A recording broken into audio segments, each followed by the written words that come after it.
Hello everyone and welcome back to our course. In the previous lecture, we learned how we can load in our CSV data, turn it into a data frame, and also create a list out of that. And we can verify that we've done this properly by printing out the length of our quotes list, because it should have the same number of elements as we have rows, which is 50 different entries. Awesome. Okay, next up, we are going to learn how we can tokenize our words and sentences. All right, so first up, I'm going to create another code cell, and I'm going to open up a loop. I'm going to loop for every index and as well text in an enumeration out of my quotes list. So an enumeration means I'm turning this list into something that I can enumerate through, just go through one by one. And in that way, I can create this for each loop. Okay. And let's start by tokenizing by sentence and then by word. So I'm going to create a variable called tokens, and I'm going to take word.lower. So I am taking each word and I'm going to convert it to lowercase for every sentence in nltk.sentence tokenize of the text.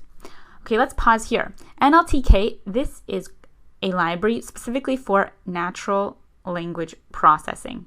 It has this function sent tokenize, which can tokenize a sentence. In this case, it's going to be our text, because in quotes list, we have an index and we also have a text, which represents the whole sentence. Because after all, the list is just a list of sentences. That's why when we enumerate through the list, each value is going to be a sentence. Now, in order to actually use NLTK, we do have to import it. So let's just make sure at the top of the cell, we are going to import NLTK. All right, next up, that is just handling the sentences. We also have to, as well, handle individual words. So I'm going to add here, for every word in NLTK, .word tokenize. So this time I'm using a similar function, but to tokenize a word. And the word is going to be all the words inside of our sentence. All right.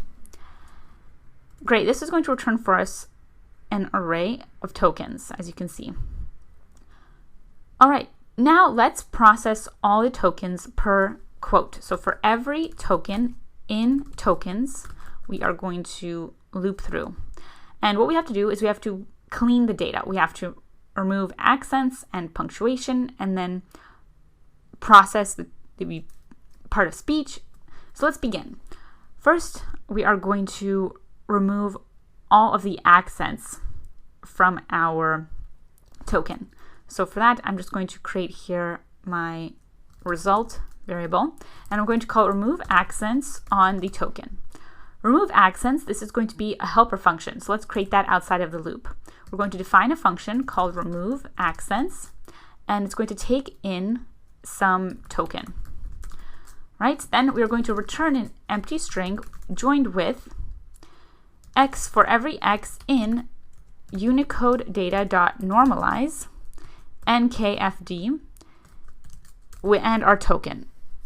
So we're first normalizing our token.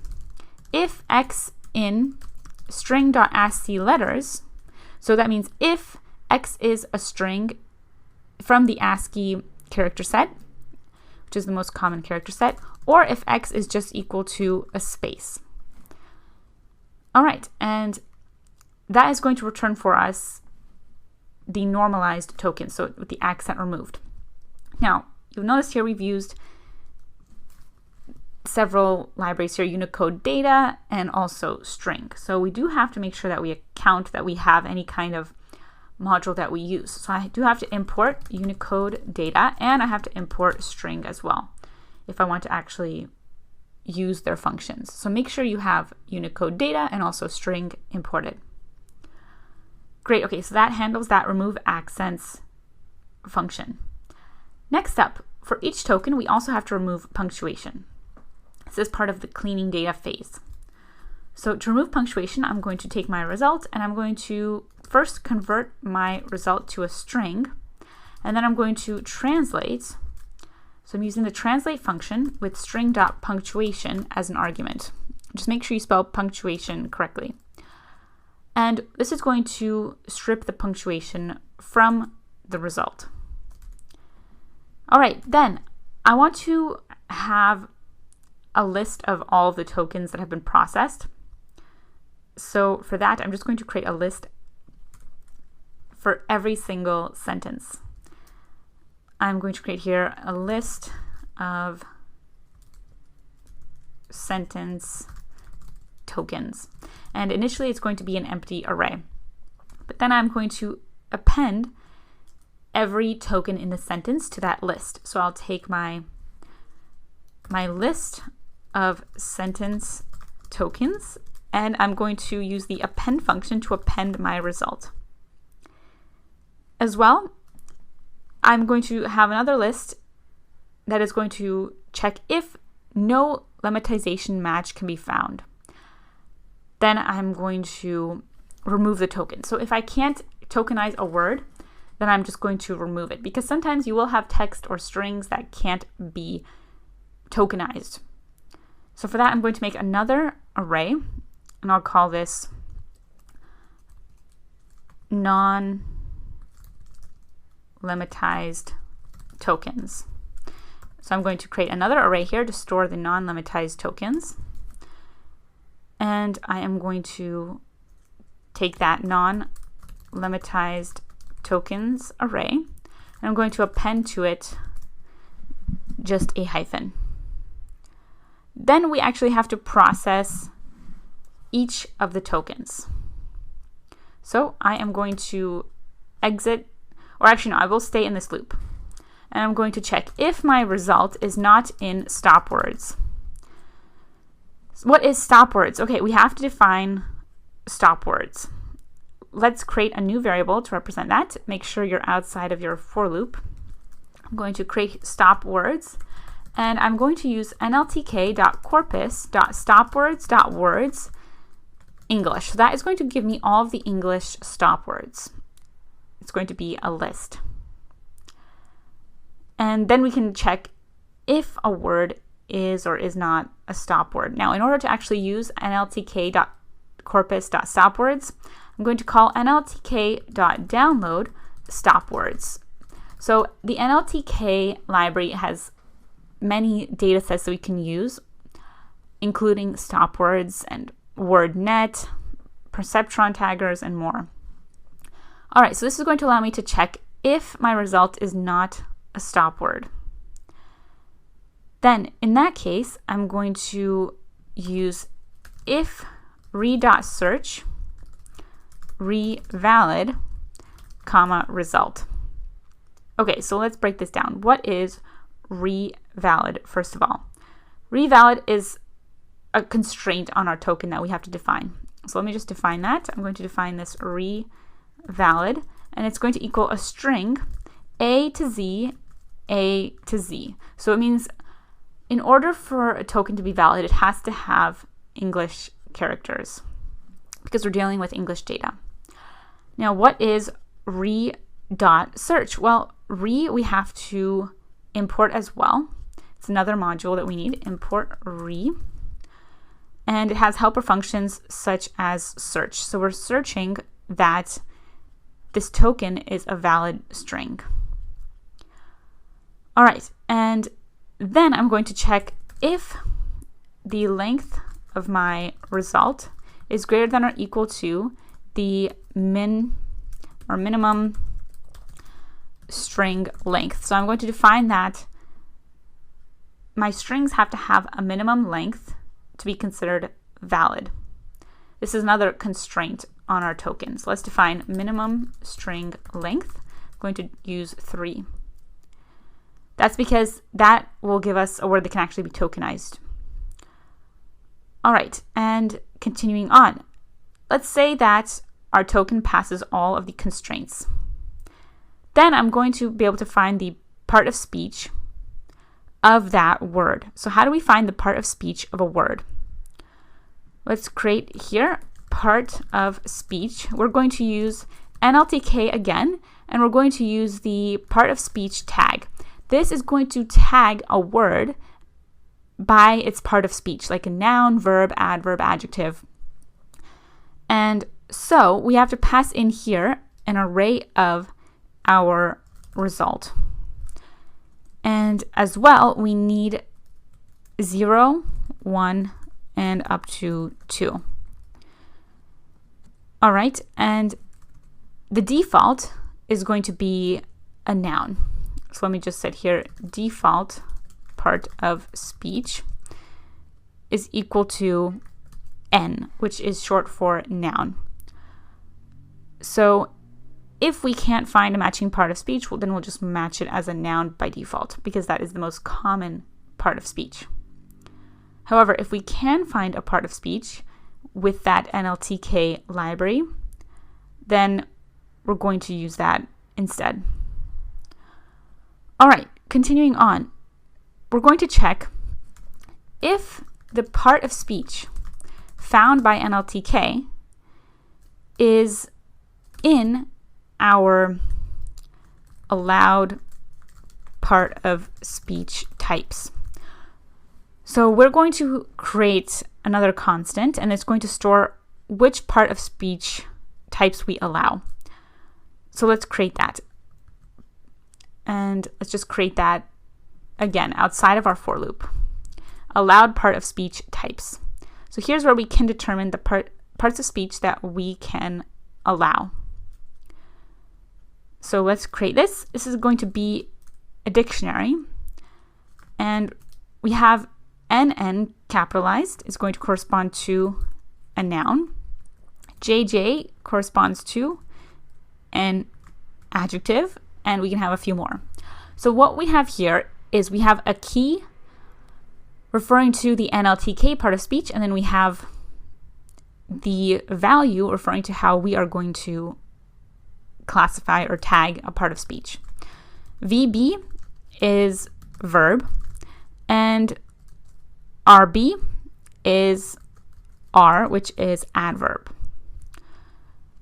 All right, great. So these will be the part of speech types that we allow, because they are the most common ones in English. All right, so if the part of speech found by NLTK is in our allowed part of speech types, we're going to take the default part of speech and assign it to the allowed part of speech types at the current part of speech. So we're using that dictionary to get a value via the key.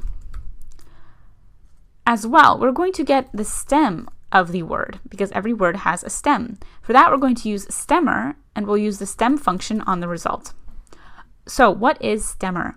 Stemmer comes from NLTK as well, and we do have to define it at the top of our file. So let's define that.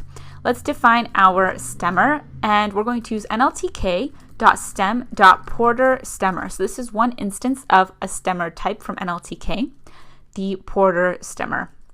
Okay, and we do have to define that if we want to actually use the porter stemmer's functions. All right, and that is going to return for us the stem of the result, or the token. And it's going to do that for us with the library. So as you can start to see, the NLTK library is very useful for doing natural language processing really quickly. Otherwise, we'd have to do all this from scratch, and that's a lot of math and machine learning, or data science rather. Okay, next, we also are going to lemmatize the word with its correct part of speech. So I'm going to create here lemmatization, and I'm going to use a lemmatizer.lemmatize. So we're going to create a lemmatizer and use its lemmatize function. We pass in the result, or what is to be lemmatized. We also have to pass in an argument known as POS, or part of speech. And this is going to equal our default part of speech. Okay, let's define that lemmatizer, because we can't actually use it unless we have it defined. So it comes from NLTK again. I'm going to define this lemmatizer variable and use nltk.stem again, and I'm using the word net lemmatizer. Okay, great. That will allow us access to the functions of word net lemmatizer. including just the lematize function, which takes in what you want to lematize, and it also takes in the part of speech. All right, next we're going to check here if part of speech is in our part of speech types. So I'm going to create part of speech types. Okay, what is part of speech types? Well, this is going to be just a list of all of the keys in our allowed part of speech types. So let me call this part of speech types keys. Now let's define that part of speech types keys, and I'm going to define that just below where we defined allowed part of speech types. And what I'm going to do is use the list function to convert allowed part of speech types, and I'm going to convert its keys to a list. So what you can do is just take a dictionary, get its keys with the keys function, and then just convert that to a list. That's what we're doing here. And that will return for us part of speech types keys. All right, so I have all the keys now, and what I'm going to do is I am going to create a new appending into my list of all of my tokens. So I'm going to create another list here, and I'm just going to make sure that it's outside of my enumerating for loop. So outside of my entire for loop, I'm going to create here my tokens list, okay? And it's going to be this empty array initially. But then for every token that I find, I am going to add it to that list of tokens. So I'll take my tokens list and I'll append to it. Make sure you have double parentheses here because we're appending an entry. I'm appending my result with my stem, my lemmatization, and my part of speech.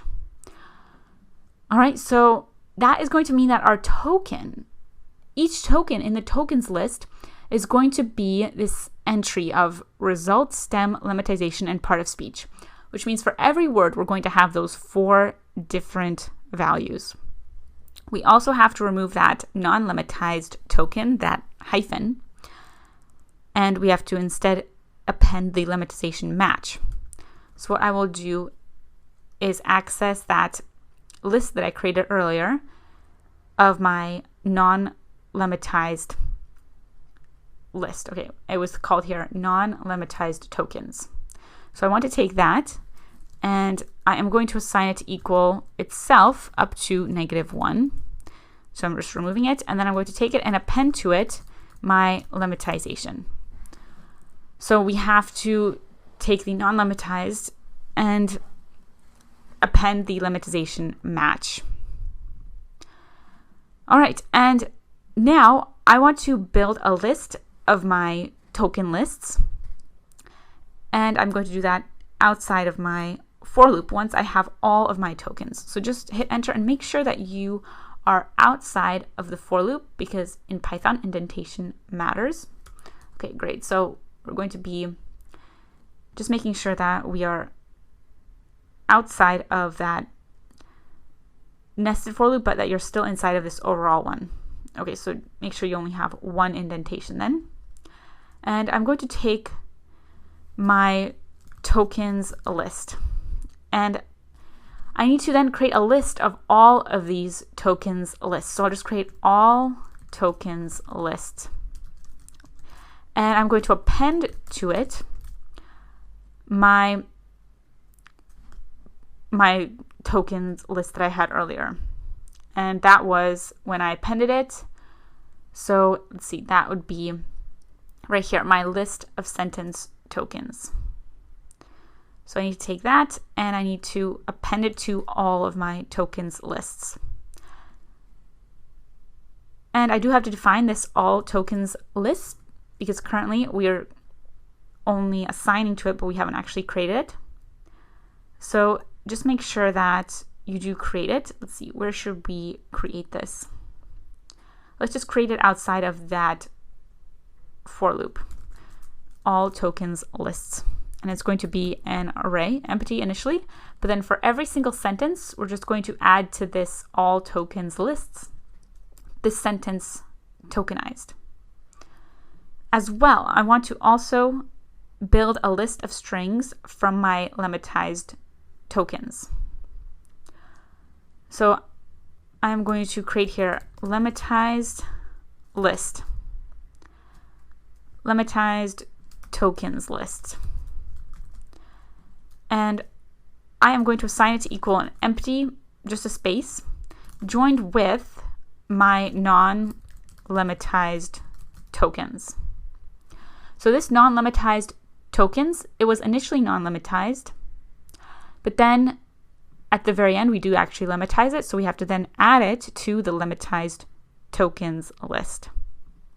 All right, and as well, I'm going to then keep track of all of my lemmatized tokens. So I'm going to create all lemmatized tokens here, and I'm going to append to it my lemmatized tokens list.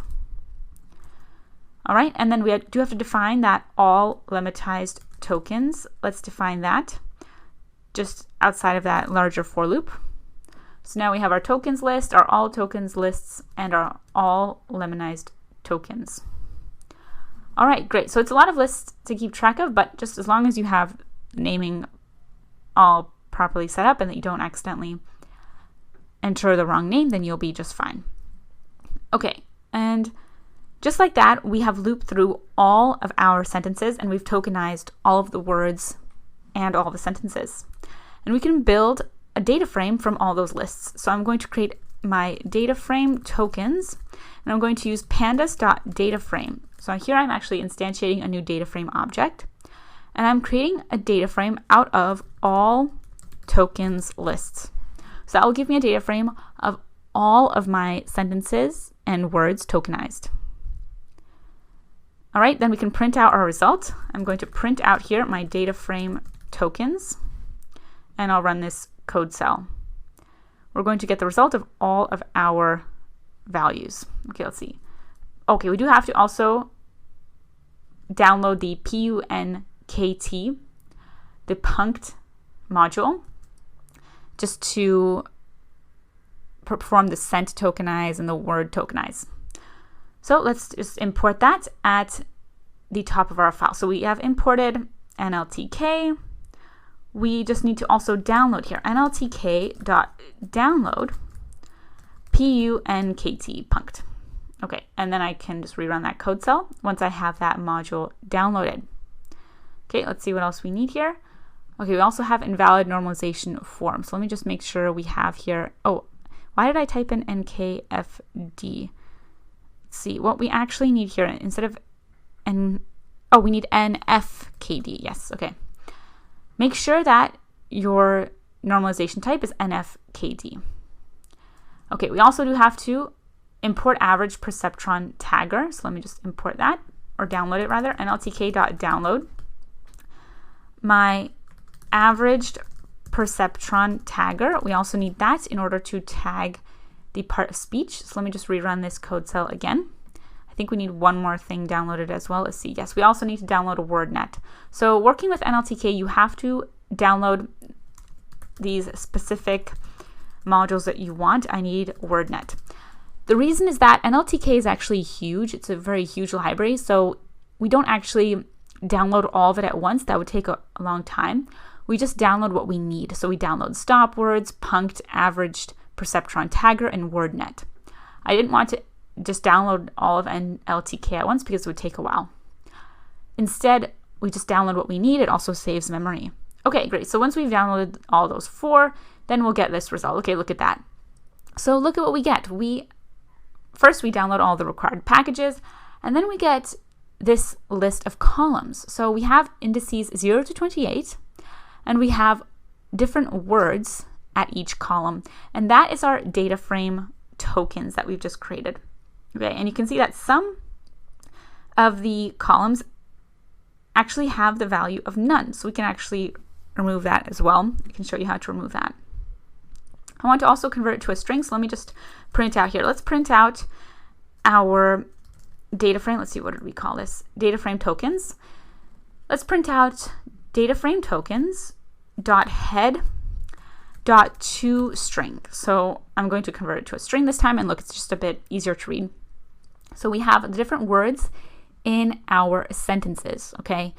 And every word here has its own column because every word has been tokenized, and then the sentence has been tokenized as well. So there can never be too many cherries on an ice cream sundae. There's a message for you if you look up. He liked to play with words in the bathtub. So you can see each of these words has been separated, but the sentence is still there. It's just been tokenized. And we also have these none values because sometimes sentences are not that long. So we can see that a sentence can go up to 28 words in length here in this tokenization. All right, awesome. And that is how you can tokenize your sentences and also individual words in each sentence. Coming up, we are going to learn how we can further process our results. So we're going to remove any none values. We're also going to learn how we can find the most popular words and the most popular parts of speech and more. So join me in the next lecture where we are going to continue our project.